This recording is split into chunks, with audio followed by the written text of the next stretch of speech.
अस्सलाम वालेकुम। आज मैं आप सबकी फरमाइश पर ज़बरदस्त मज़ेदार फ्लेकी क्रिस्पी लच्छे पराठे की रेसिपी लाई हूँ। ये रमज़ान स्पेशल रेसिपी है। इनको बनाना बहुत आसान है और बन के ये बहुत मज़ेदार होते हैं। अंदर से ये बहुत नरम और बाहर से बहुत क्रिस्पी हैं। देखिए कितने अच्छे पराठे तैयार होंगे। और ये मैं आपको 4 तरीक़ों से बनाना सिखाऊंगी। देखिए कितने अच्छे इसके फ्लेक्स आए हैं और कितने अच्छे लच्छे बने हैं। तो चलें पराठे बनाना शुरू करते हैं, लेकिन उससे पहले नए आने वाले लोग चैनल को सब्सक्राइब कर दें और अभी से वीडियो को लाइक कर दीजिए, वरना फिर आप भूल जाएंगे।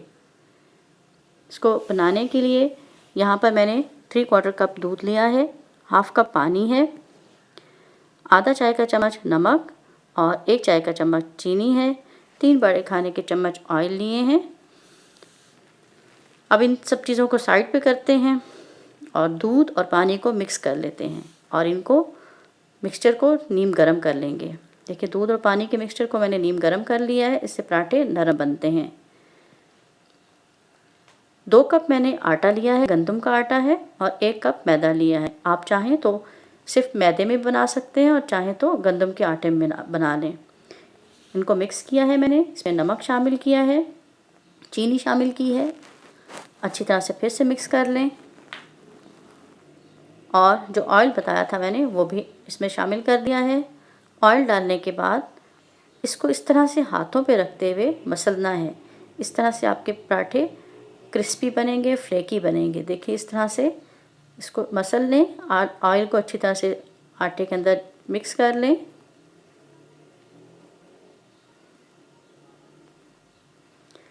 अब आपने दूध और पानी का जो मिक्सचर है एकदम से सारा नहीं डाल देना है, थोड़ा थोड़ा पानी डालना है, थोड़ा थोड़ा दूध शामिल करें और उसको गूंदते रहें। अगर एकदम से डाल देंगे तो आपका आटा लूज़ हो जाएगा। हमने डो जो तैयार करनी है वो ना ही बहुत सख्त होनी चाहिए और ना ही बहुत नरम होना चाहिए। नॉर्मल आटा तैयार करें गूंद कर। इस तरह से जब ये आटा 5 मिनट मैंने गूंद लिया तो फिर मैं इसको 10 मिनट के लिए रेस्ट दूँगी और 10 मिनट के बाद मैं इसको दोबारा आपके सामने गूंद लूँगी। देखिए 10 मिनट के लिए रेस्ट दी है और ये थोड़ा सा दूध और पानी बच गया है जो हम बाद में इसको इस्तेमाल करेंगे।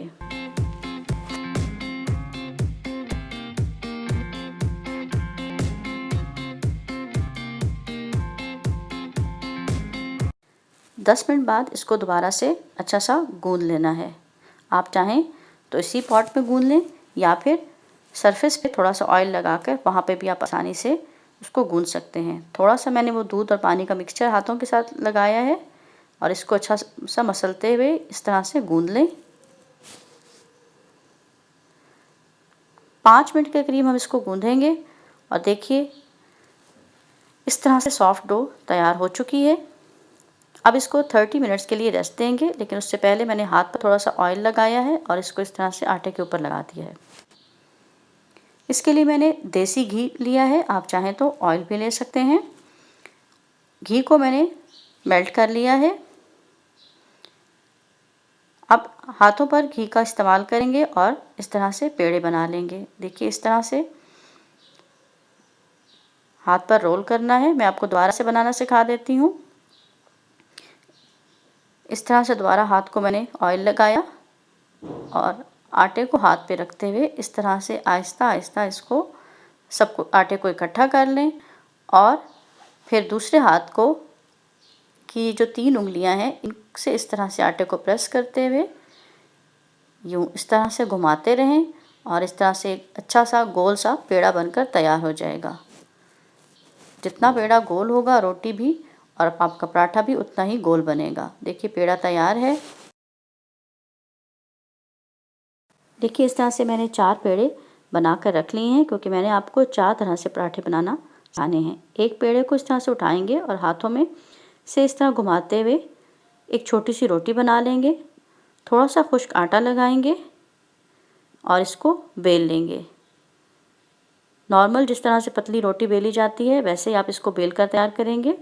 जितना पतला कर सकते हैं उतना कर लीजिए। अब इस पर मेल्टेड घी लगा देंगे। इस तरह से चम्मच से या हाथ से घी को पूरी रोटी पर अच्छी तरह से फैला लें। आप चाहें तो ऑयल भी इस्तेमाल कर सकते हैं। ये मैंने चाय छानने वाली छन्नी ली है और उसमें मैंने खुश्क आटा डालकर इस तरह से पूरी रोटी पर लगा लिया है। अब पिज़्ज़ा कटर की मदद से या छुरी ले लें और बहुत बारीक स्ट्रिप्स काट लें। देखिए कितनी बारीक मैंने स्ट्रिप्स काटी हैं। इस तरह से पूरी रोटी की आप स्ट्रिप्स तैयार कर लें। अब आपने इस तरह से स्क्रैपर से या फिर हाथ से, जिस तरह से आपको आसानी हो, इस तरह से इन तमाम जो स्ट्रिप्स थी उनको इकट्ठा कर लेना है इस तरह से, और इनको इस तरह से रस्सी की तरह रोल कर लें। थोड़ी सी एहतियात कीजिए, लेकिन आपका पराठा बहुत अच्छा बनेगा। देखिए इस तरह से मैंने इनको रोल कर लिया है और इस तरह से अब तमाम आटे को रोल करते हुए इस तरह से पेड़े की शेप दे लेंगे। जब यहाँ एंड पे आएंगे तो इस एंड को नीचे से ले जाकर इस तरह से बंद कर देंगे। इस तरह से हमारा पेड़ा तैयार हो चुका है। इसको साइड आपको बताती हूँ कि आपने दूसरा पेड़ा किस तरह से बनाना है, यानी दूसरा पराठा किस तरह से तैयार करना है। इसी तरह से मैंने रोटी बेल ली है, उस पर अच्छी तरह से घी लगाया है और आटा डाल दिया है। और इस तरह देखिए जिस तरह हम बचपन में पेपर फैन बनाते थे, बिल्कुल वो उसी तरह से इसकी लेयर्स देनी है। इस तरह से उठाना है और पिछली लेयर के ऊपर रख देना है। बस इस तरह से फ़ैन की जो तह होती थी उस तरह से इसको तह दे लेनी है। बस ये आखिरी तह भी हो गई है। अब इसको हमने सरफेस पे टच करते हुए इसको स्ट्रेच करना है। जितना आप स्ट्रेच कर सकते हैं उतना कर लीजिए। इस तरह से देखिए आपने लंबा सा खींच कर तैयार कर लेना है और फिर आपने एक सिरे से उठाना है। देखिए इस तरह से यहाँ से उठाना है और इसको रोल करते हुए एंड तक ले जाएं। जब आप एंड पे पहुँचेंगे तो जो एंड है उसको उठाकर नीचे से यहाँ ला के बंद कर देना है। इसको हल्का सा प्रेस कर लेंगे। ये पेड़ा भी हमारा तैयार है। अब थर्ड काइंड बनाते हैं। थर्ड टाइप में उसी तरह मैंने रोटी बेल ली है, घी लगाया है और ऊपर खुश्क आटा स्प्रिंकल कर दिया है। अब आपने पिज़्ज़ा कटर से यहाँ दरमियान तक एक कट लगाना है और इसके एक सिरे को उठाते हुए इस तरह से रोल करते जाएंगे। इस तरह रोल करते करते हमारी एक कोन तैयार हो जाएगी। देखिए ये कोन बन रही है ना। देखिए कोन तैयार हो गई है। इसको एंड तक ले जाएं और एंड को जाकर इस तरह से अच्छी तरह से बंद कर दें। अब आपने इस कोन को हाथ में उठाना है और इस तरह से रोल करते करते इसको इस तरह से प्रेस भी करते जाना है और रोल भी करते जाना है और एंड तक लाके इसको अब प्रेस कर दें। यूँ इस तरह से हम इसको प्रेस कर देंगे। देखिए इसकी मैं अभी आपको दिखाती हूँ कितनी अच्छी लेयर्स तैयार हुई हैं। देखा है ये पराठा का पेड़ा आपने, इस तरह से इसकी भी लेयर्स तैयार हो गई हैं। इसको भी साइड पे रखेंगे। चौथी रोटी मैंने बेल ली है, उस पर घी लगाया है, स्प्रिंकल किया है और इसकी स्ट्रिप्स काटनी है। पहले हमने बारीक स्ट्रिप्स काटी थी, अब ज़रा चौड़ी चौड़ी स्ट्रिप्स काटेंगे। इस तरह से ज़रा चौड़ी स्ट्रिप्स काट लेंगे। अब जो पहली स्ट्रिप थी उसको उठाना है और इस तरह से रोल करते जाना है। एंड तक इसको रोल कर लेंगे।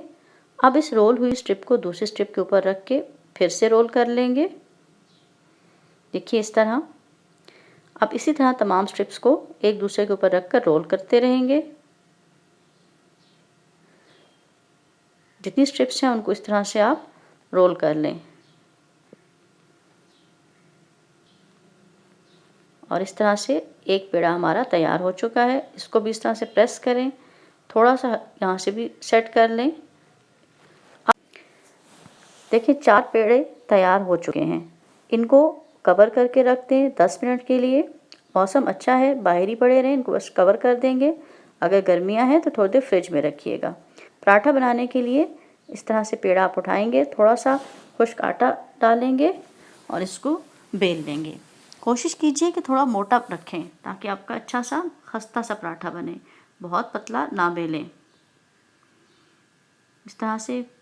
अब साइज़ तो आप पर डिपेंड करता है। तवे को गरम कर लिया है, उस पर घी डाला है और इस पर पराठा डाल देंगे। आंच मैंने दरमियानी रखी है। जब ये एक साइड से पक जाएगा, देखिए एक साइड से पक गया है, अब इसको पलट देंगे। पलट कर इसी तरह से दूसरी तरफ से भी पका लेंगे। देखिए अब दोनों तरफ से पक गया है। तो अब इस पर मैंने घी लगाया है। आप चाहें तो ऑयल भी लगा लीजिए। पलटकर दूसरी तरफ से भी इस पर घी लगा लेंगे और इसको इस तरह से स्पैचुला की मदद से प्रेस करते हुए दरमियानी आंच पर पका लें। एक हमारा पराठा तैयार हो चुका है। देखिए, अब इसी तरह से मैं आपको दिखाऊंगी कि दूसरे बाकी पराठे भी तैयार कर लेंगे। देखिए, एक पराठा तैयार है, दूसरा पराठा भी तवे पे आ गया है। इस पर भी मैंने दोनों तरफ घी लगा दिया है।